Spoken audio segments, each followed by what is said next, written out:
going back to more like sort of affordable story, I was looking for these kind of cheap, affordable shippers and fougères. I already showed you a few that I got, one of them in this video, Romba by Ted Lapidus, and I'm really happy with it. It's not the most exquisite shipper on the market. Let's just, I'm just trying to be real with you. So after I got that, I was like, should I continue with kind of like cheap, affordable shippers, or should I maybe step back and look for something niche so I can get that depth and kind of zestiness, like the true three-dimensional zestiness of a oak moss or patchouli. But I decided to give this one a go because this is another historic house that I just can't find a perfume that I would be proud to own from them, but I want something from that house just out of paying respects to the history of perfume making. This is Grès, Madame Grès from Paris, a historic house that made so many iconic perfumes in the 20th century that were endlessly copied, repurposed, and referenced in all the kind of further future creations. So I got myself a cabochard. Okay, I'm not sure. I'll say cabochard. So this is eau de parfum. I was looking specifically for eau de parfum because I wanted possibly sweeter, richer, and not as sparkly of a version of a shipper. First thing that I want to tell you, I was surprised just how well it was packaged. So this is not any simple cardboard. It's satin with teeny tiny kind of three-dimensional rib. It's like ribbed, like lines, vertical lines. The gold is truly gold because I've seen perfume packaging where they try to imitate gold by literally painting a metallic gradient, and it it's not really replace the gold on any packaging. Anyway, this is heavy, fairly heavy. Well, it's actually plastic, but it has some substance to it. The glass is perfectly polished. No any kind of defects or anything that would kind of like suggest that it costs under $20. Nothing at all. The bow is also black ribbed. It's just beautiful. I'm just gonna say this is gift worthy. If you are pressed for money and you know someone who loves patchouli, oak moss, all of those zesty, a little bit bitter, delightfully, they're delightfully so. Perfumes, something shipper or fougère, cabochard, eau de parfum by Grès, it's amazing. It's just freaking amazing in terms of packaging. When it comes to the perfume itself, so this is probably the least friendly shipper that I have.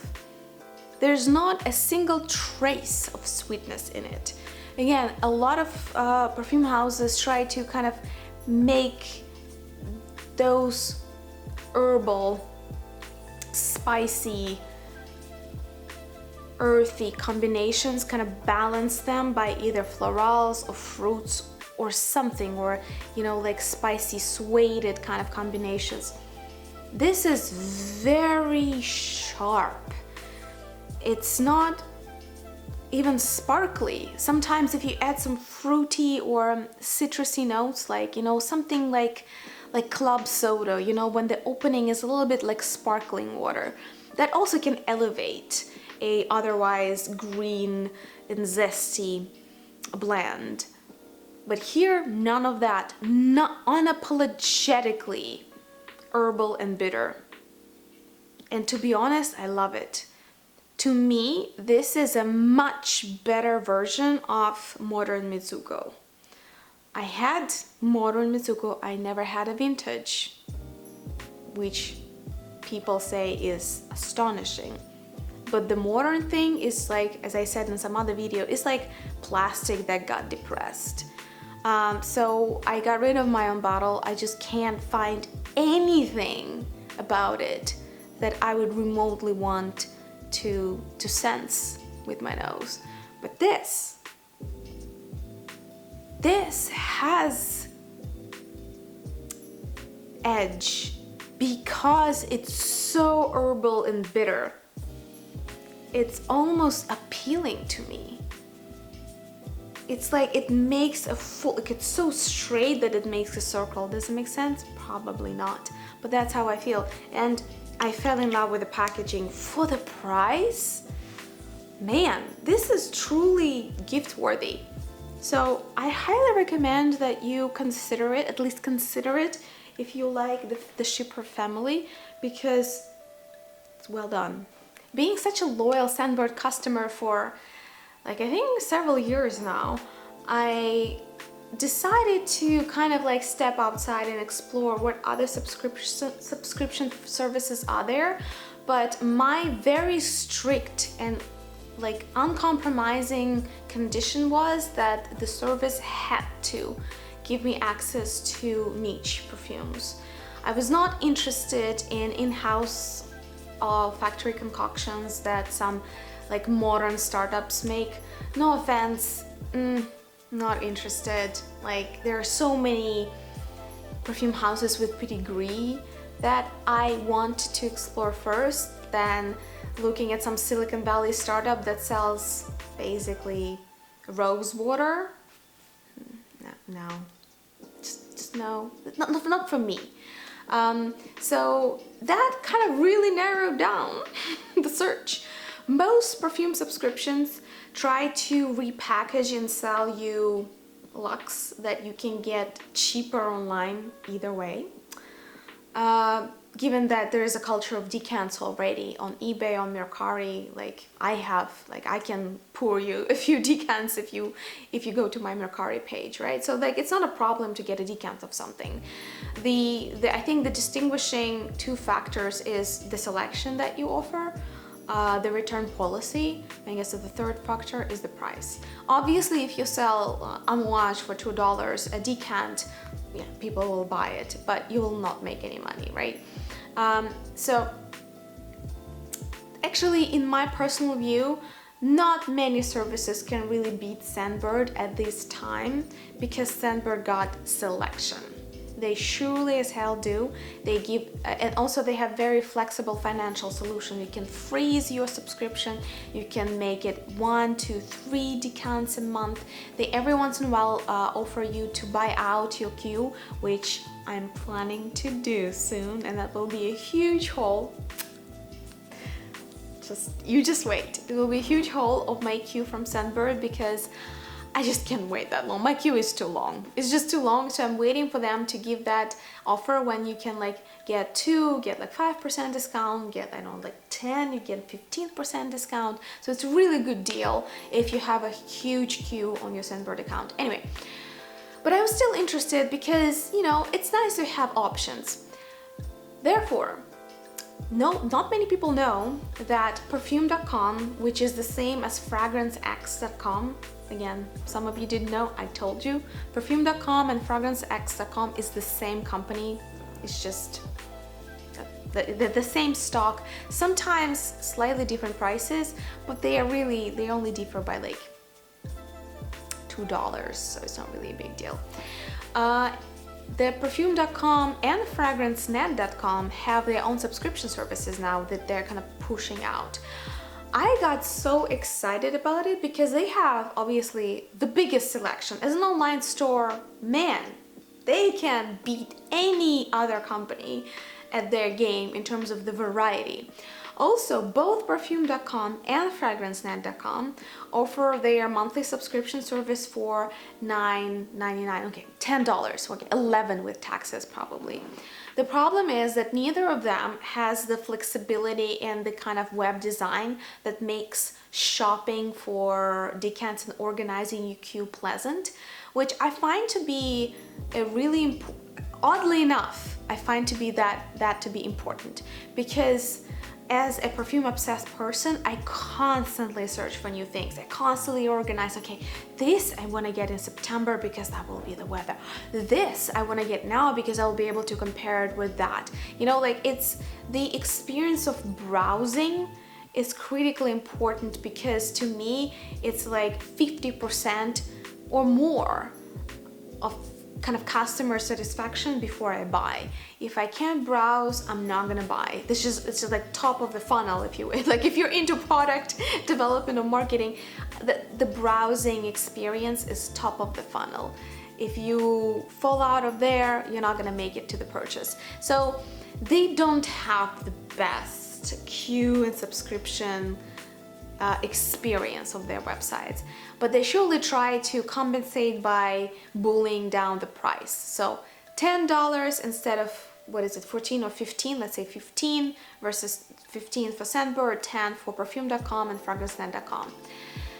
When it comes to variety, I got 2 decants to show you here.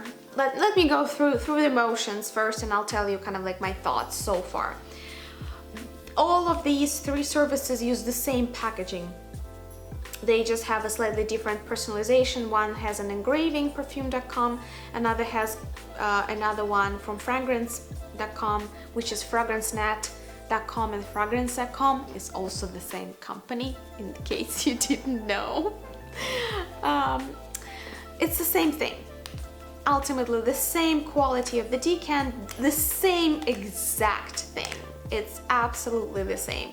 You can't win or lose when it comes to the way that they package decants.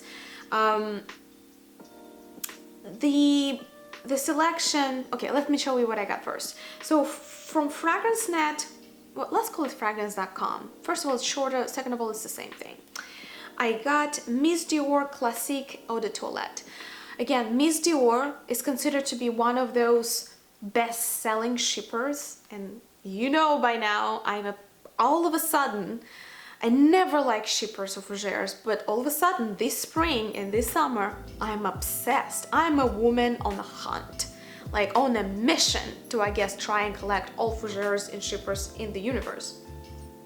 So Miss Dior had to be sampled. It had to be sampled because it's part of history, because you need to know where all the other perfumes came from. And they were, you know, a lot of them kind of took inspiration from Miss Dior. Miss Dior, I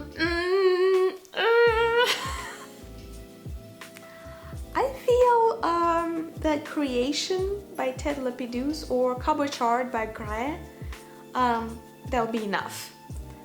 There's no point whatsoever to buy it with bottle. It's really, it just smells cheap. It smells flat, it doesn't have depth. It's, you know, it's that kind of example of plasticky chypre. Like it reminds me of Modern Mitsuko. That's what it reminds me of. So, Modern Miss Dior Eau de Toilette, like Miss Dior Classique, can't recommend. I mean, if you really want something like this, get Creation by Ted Lapidus for like $10 and you'll be fine. If you have Mitsuko, I think you're set. If you really want to know what the fuss is about, I guess you'll have to go vintage.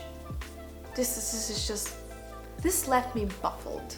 Let's keep it at that.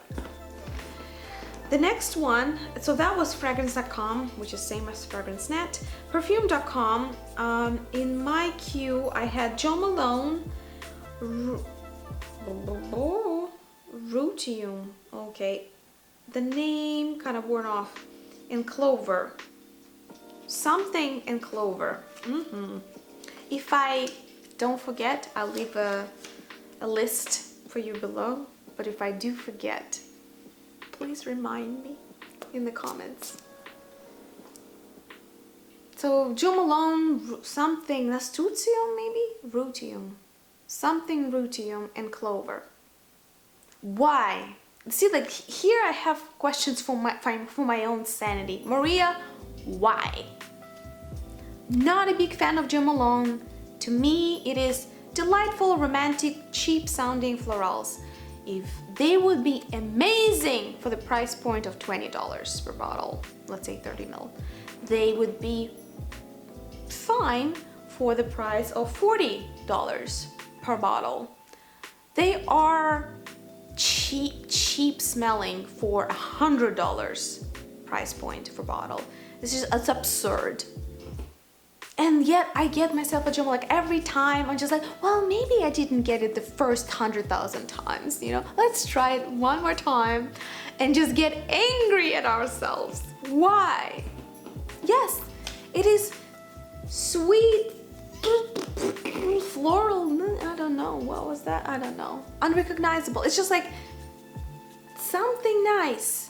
This is what a like herbal essence shampoo might smell like. And again, it's not a bad thing. It's nice.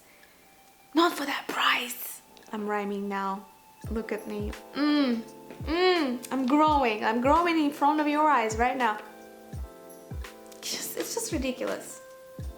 I should stop. I should start torturing myself, trying to understand things I just can't comprehend.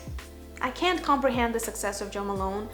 I can't understand why people would buy their perfumes and pay so much money when they are analogs that cost $15-20 out there in the market, and they've already been made and remade for 20 years. You take any romantic floral to that matter, almost like any perfume by Oscar de la Renta, like their florals, their Live in Paris line, you get the same thing as Jo Malone, but you get 100 ml for $20 or less. Why? Okay, I give up. I give up because I don't want to ruin for you, for those of you who love Jo Malone and you know already spend the money. So if you already bought it, enjoy. Just don't listen to me, enjoy. If you're thinking of buying Jo Malone, just give me the money. You know, give me the money. I'll send you perfectly fine perfumes that are just as good, if not better. Just donate the money to the good cause. Like, I'll use it, I swear I'll use it to buy really amazing new and interesting bottles of perfumes, and I will review them on this channel. Just don't waste them on this. I don't get it. I don't. Here is a good example. Finally, I found the occasion and threw in to a huge order from Fragrance Net the Tea Rose by the Perfumer's Workshop Ltd. They didn't make a lot of fragrances, and this is like their classic. This is the perfume that everybody knows, and it's truly worth every penny you pay for it. I think I got this huge bottle, which is 120 ml. 120 ml of perfect rendition of British Rose Garden. This is like kind of these the rose bushes at its finest. Tea rose, and it's cold tea rose, and it smells like a fresh garden somewhere in the British country after a refreshing summer rain, if you wish. This has brightness, this has longevity, this has movement. Yes, it doesn't smell like the deep and alluring and super complicated rose perfumes that we know, you know, with a price tag of 200 euros.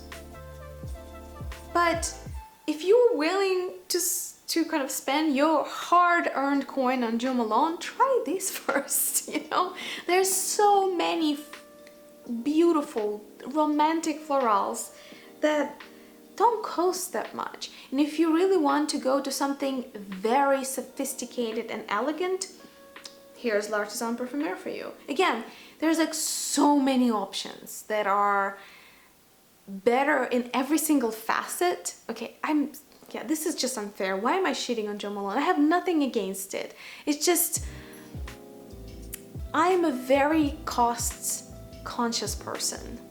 And when I see things like that, I kind of feel like, oh, I wish I could help them to know that they do have options they do have options at least, you know? So anyway, Tea Rose by the Perfumer's Workshop. I was reminded of it when I was in the in the perfume event in New York that I think was organized by Max. Yeah, it was organized by Max and Max 40. And this is where I actually met a bunch of perfume bloggers, even the big ones. It was delightful. I had a small chat with Demi Rowling. I finally spent some time and giggled with Ola Bar. I exchanged a few pleasant words with Brooklyn Fragrance Lover. So like it was really fun. I wish we could do it more often. I missed a few perfume bloggers there that I really love and watch, and hopefully there will be an opportunity for us to actually see each other in flesh at some point in the future in an event like this. That would be like super exciting. Anyway, so there were a lot of vendors and kind of sponsors of the event, and one of them was Amour Oud. Yeah. And the owners actually of the brand were there, actually personally selling the perfumes to people who came, which was super nice because they were so knowledgeable and so kind, and tirelessly were kind of demonstrating, explaining the craft and the love and kind of thought that goes into perfume making. So the Amour Oud is owned by the same people as the Perfumers Workshop. So they were selling the Amour Oud, which is like a more higher end, well, really niche perfumes, and those are, it's kind of like in the classic style of Arabic perfumes, but with more European rigor of how you blend them. I love them. I love those perfumes. They're just a bit too pricey for me to get them all, but you know, I have my wish list. Let's just say that. I'm slowly working through my very long wish list, and Amour Oud is on it for sure.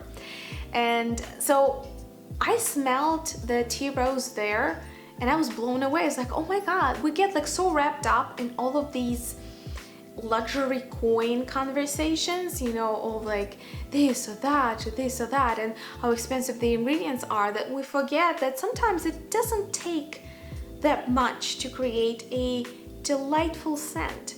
That it's just good, and sometimes that's all you want. You just want it to be good. Anyway, tea rose, I got it partially just to kind of commemorate me meeting the owners, and also something that I'm very, very proud to show you. They gave me a luxury size sample of Amour Oud selective, kind of like it's even like a boutique version of Amour Oud. They came up with, I think, 3 perfumes, and one of them, I think it's called, it's not written here, but I think it's called Male Rose. Oh. I'm basically using it drop by drop. This is the most sensuous rose eau de parfum that doesn't go too much into the rose oil, like Bulgarian rose oil, and it doesn't go too much into the musk, you know, like the kind of musks that Tom Ford produces, or Narciso Rodriguez, the heavy spicy musks. It is doing this very fine balancing between being animalic, a bit kind of like warmed up skin like, and yet deep and dark and rosy. So the Male Rose by Amour Oud is a very hard to find gem. I feel like on top of the world that I even got that much, to be honest. If you guys know where that collection by Amour Oud can be found, if you guys are willing to swap maybe a few decants, because if I could get a full bottle of this, ooh, I would. This is as popular as the rose is. Heavy rose, gourmand rose, spicy rose, leathery rose. There are like so many options of that. And I smelled a fair amount of them. This is the most kind of red lace lingerie type of rose that I've encountered so far. And I've tried a lot of those kind of dark velvety rose scents. the Miel Rose by Amour Oud. If you got that kind of money, and if I think they were doing their presentation in Dubai first, which makes perfect sense because the profiling of this is very much in the tradition of Arabic perfumery. Then they were going to Moscow, makes perfect sense. Russian women love spicy heavy musks and rose. But then I don't know if the perfume was even put on the wide market in the United States. I love it. I'm in desperate need of this bottle. I don't know what to do with myself at this point. I mean, I'll use it up and then I'll just live with the memories of it. Okay, all right, okay. I talked for a long time. Every time, you won't believe it, but every time I sit down, I tell myself, this time I'm gonna be concise. Yeah, laugh as you wish, but this is actually what I'm striving towards and I'm failing every time. Thank you so much. If you're here, you're a true hero. You're my hero and you should know it. I love you because not many people survive long perfume hauls. I personally love long perfume videos. I love talking about perfume. I love listening about perfume. I love reading about perfume. I hope you do too. Thank you so much for watching and I'll see you in the next video. Don't forget to like and subscribe.